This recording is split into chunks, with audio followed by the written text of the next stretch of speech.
दोस्तों, अगर आपने अभी तक ई श्रम कार्ड नहीं बनवाया है तो बिल्कुल आप सही वीडियो देख रहे हैं। मैं इस वीडियो में आप लोगों को पूरा स्टेप बाय स्टेप प्रोसेस दिखाने वाला हूं। सिर्फ 5-6 मिनट लगेंगे और 5-6 मिनट के बाद आप इस वीडियो को देखने के बाद आप ई श्रम कार्ड बिल्कुल अपने मोबाइल से अप्लाई करना सीख जाओगे। सो नमस्कार दोस्तों, मेरा नाम है कैलाश, आप देख रहे हैं नेट मास्टर। तो चलिए दोस्तों वीडियो को शुरू करते हैं। दोस्तों, आपको क्रोम ब्राउजर को ओपन करना है। आपको सिंपल गूगल पर आने के बाद सिंपल यहाँ पे आपको सर्च करना है ई श्रम। जी हाँ दोस्तों, आपको ई श्रम लिख के आपको सर्च कर देना है। जैसे कि आप लोग देख पा रहे हैं, मैंने ई श्रम लिख के सर्च कर दिया। तो ई श्रम होम का जो ऑप्शन मिल रहा है आपको इसके ऊपर सिंपल क्लिक कर देना है। तो चलिए मैं ई श्रम होम के ऊपर मैं क्लिक कर देता हूँ। तो आप लोगों के सामने यहाँ पे भारत सरकार का जो ऑफिशियल वेबसाइट है वो आप लोगों के सामने खोल के आ गया है। जैसे कि आप लोग देख पा रहे हैं, यहाँ पर ज़्यादा ऑप्शन नहीं है। तो सिंपल यहाँ पे देख पा रहे हैं आपको रजिस्टर ऑन ई श्रम का ऑप्शन मिल रहा है। सिंपल आपको इसके ऊपर क्लिक कर देना है। तो अगला पेज कुछ इस तरह का ओपन होगा। यहाँ पे आपको अपना मोबाइल नंबर डाल देना जो आपके आधार के साथ लिंक है। दोस्तों सिंपल यहाँ पे आपको अपना मोबाइल नंबर डालना है। यहाँ पे जो कैप्चा है वो कैप्चा यहाँ पे आपको डालना है।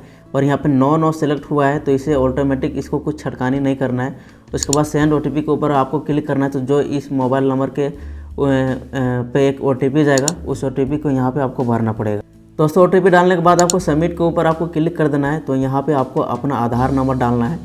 तो जो भी आपका आधार नंबर है, आधार नंबर डालिएगा।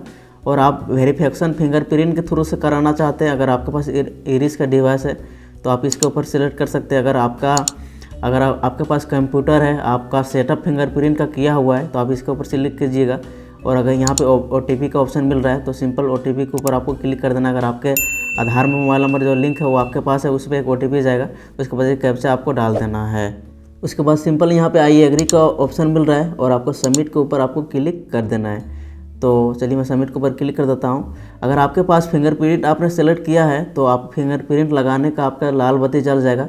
मैंने यहाँ पे OTP का ऑप्शन चूज़ किया था तो मैं यहाँ पे OTP को इंटर कर लेता हूँ। OTP डालने के बाद सिंपल आपको वैलिड के ऊपर क्लिक कर देना है और आपको थोड़ा सा यहाँ पर वेट करना है। तो आप लोग देख पा रहे हैं आपके आधार में जो फ़ोटो रहेगा वो आपको नज़र आएगा और आपके आधार से पूरे डिटेल यहाँ पर उठा के आ जाएगा।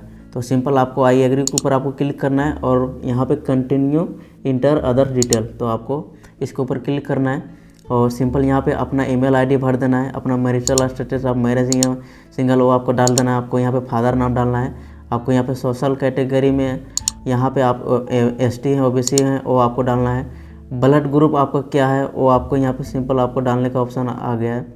तो ब्लड ग्रुप में आपका जो भी ब्लड ग्रुप है वो यहाँ पे आप डाल दीजिएगा। उसके बाद नीचे आपको यहाँ पे नॉमिनी का डिटेल डालना है। उसके बाद नॉमिनी का जो भी नाम वो डाल दीजिएगा। नॉमिनी का डेट ऑफ बर्थ डाल दीजिएगा। उसके बाद जेंडर में जो भी है नॉमिनी वो यहाँ पे डाल देना है। उसके बाद जो नॉमिनी के साथ आपको क्या रिलेशन है वो यहाँ पे आपको डाल देना। सभी डिटेल भरने के बाद सिंपल आपको सेव एंड कंटिन्यू के ऊपर आपको क्लिक कर देना है। तो अगला पेज देख पा रहे हैं आपको यहाँ पे एड्रेस भरने का ऑप्शन आ रहा है। तो सिंपल यहाँ पे जो भी आपका स्टेट है वो अपना स्टेट यहाँ पे आपको सेलेक्ट कर लेना है। आपको यहाँ पे स्टेट आपको मिल जाएगा। उसके बाद अगर आपका यहाँ पे डिस्ट्रिक्ट है तो आपको यहाँ पे अपना डिस्ट्रिक्ट आपको यहाँ पे सेलेक्ट करने का आ जाएगा। तो सिंपल यहाँ पे आप अपना डिस्ट्रिक्ट सेलेक्ट कर लीजिए। दोस्तों उसके बाद यहाँ पे करेक्ट एड्रेस में आप लोग देख पा रहे हैं अर्बन और रूरल, तो आपको सिंपल रूरल के ऊपर क्लिक करना है। अगर आप शहरी क्षेत्र से हो तो आपको अर्बन के ऊपर क्लिक करना है। हाउस में अपना हाउस नंबर डाल दे रहा है। लोकेलिटी में आपके स्थान में मंदिर स्कूल है उसका नाम यहाँ पे डाल दीजिएगा। स्टेट में आप जिस भी स्टेट पर रहते हैं उस स्टेट का नाम यहाँ पे आपको मिल जाएगा, तो वो आप सेलेक्ट कर लीजिएगा। उसके बाद सिंपल आपको फिर से यहाँ पे आपको अपना डिस्ट्रिक्ट सेलेक्ट करने का आएगा। डिस्ट्रिक्ट सिलेक्ट कर लीजिएगा। सब डिस्ट्रिक्ट आपका जो भी ब्लॉक है वो सिलेक्ट कर लीजिएगा। उसके बाद जो भी आपका पिन कोड है वो यहाँ पे आप अपना पिन कोड यहाँ पे आप डाल दीजिएगा।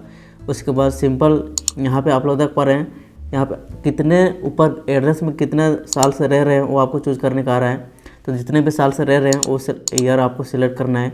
उसके बाद परमानेंट एड्रेस यहाँ पे आपको पूरा डाल देना जहाँ पे आप रहते हैं।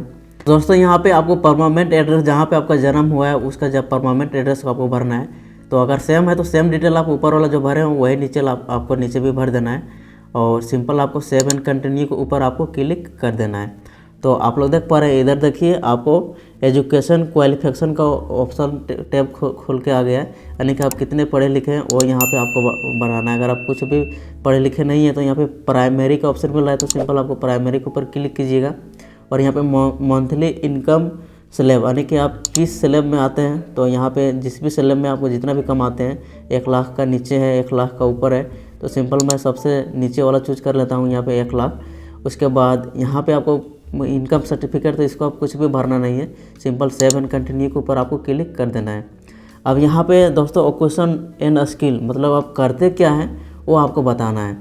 तो सिंपल यहाँ पे देख पा रहे हैं प्राइमरी ऑक्यूपेशन, मतलब कि आपका प्राइमरी काम क्या है वो आपको यहाँ पे भरना है। तो मैं आप लोगों के लिए बताना चाहूँगा कि यहाँ पे आपको सही डिटेल भरना है। अब जो भी चीज़ काम करते हैं, चाहे आप ड्राइविंग करते हैं या किसान हैं, आप किसान काम करते हैं, तो सिंपल यहाँ पे एक एरो का ऑप्शन मिल रहा है, सिंपल आपको इसके ऊपर क्लिक करना है। तो आपके पास एक PDF बिल्कुल खुल के आ जाएगा, जैसे कि मैं आप लोगों को दिखा देता हूँ। यहाँ पे देखिए, आप जो भी काम करते हैं उसका लिस्ट यहाँ पे आप देख लीजिए। दोस्तों आपको इस PDF को ध्यान से पूरी तरह से पढ़ना है, जिसके भी अंतर्गत आते हैं उसी को भरना है। जैसे एग्रीकल्चर में आप खेती बाड़ी करते हैं, तो आप एग्रीकल्चर के अंदर आएंगे, आप खेती बाड़ी में क्या करते हैं वो यहाँ पे आपको पूरा डिटेल दिखाया गया है। तो यहाँ पे आप पूरी तरह से पढ़ लीजिए, जैसे कि बहुत सारा यहाँ पे खुल के आ गया है। तो चलिए मैं यहाँ पे सिंपल एग्रीकल्चर वाला डिटेल में यहाँ पे भर देता हूँ। तो चलिए मैं किसी एक को चूज़ कर लेता हूँ। आपका एक्सपीरियंस यहाँ पे पूछ रहा है, तो जो भी आपका एक्सपीरियंस है वो यहाँ पे आपको सेलेक्ट कर लेना है, और बाकी बात जितने भी ऑप्शन है सभी को आपको खाली छोड़ देना है। सेव एंड कंटिन्यू के ऊपर आपको क्लिक कर देना है। अब आपका फाइनल लास्ट स्टेप आपका बैंक डिटेल भरा है, जैसे कि आप लोग देख पा रहे हैं। तो आपका जो भी यहाँ बैंक डिटेल है वो यहाँ पे आपको इंटर करना पड़ेगा। जैसे बैंक का नाम हो गया, कंफर्म बैंक अकाउंट हो गया, बैंक में आपका क्या नाम है वो भरना है, IFSC कोड भरना है, बैंक का नाम भरना है, और ब्रांच नाम आपका जो भी है वो डिटेल आपको पूरे भरने हैं। दोस्तों सभी डिटेल भरने के बाद सबमिट के ऊपर आपको क्लिक करना है। तो आप लोग देख पा रहे हैं इस तरह का पेज आपको नज़र आएगा। आपके आधार में जो भी फोटो रहेगा वो आपको यहाँ पे नज़र आएगा, और जितने भी डिटेल आपने अभी भरे हैं सब यहाँ पे आपको प्रीव्यू दिखाया जा रहा है। सिंपल आई एग्री के ऊपर आपको यहाँ पे क्लिक करना है। सबमिट के ऊपर आपको दिखाई पड़ रहा है, तो फाइनल सबमिट के ऊपर क्लिक करोगे तो आप लोग देख पा रहे हैं आपको पूरी तरह से लाइव ही ई श्रम कार्ड आपको लाइव ही दे दिया जाएगा। इसे आप प्रिंट आउट करवाइए। प्रिंट आउट कराने के बाद इसे आप जहाँ तहाँ आप यूज कर सकते हैं। अब आपका बिल्कुल ई श्रम कार्ड घर बैठे बिल्कुल 5 मिनट के अंदर बन गया है। सिंपल आपको यहाँ पे कुछ अब आपको काम नहीं करना है, सिंपल अब आपको वेट करना है। अगर गवर्नमेंट कोई डिसाइड लेगी तो आपके बैंक अकाउंट में डायरेक्ट पैसे आ जाएंगे, जिस तरह यूपी गवर्नमेंट डिसाइड लिया है उसी तरह। तो आपको इसे सबसे पहले क्रॉप करके इसे स्क्रीनशॉट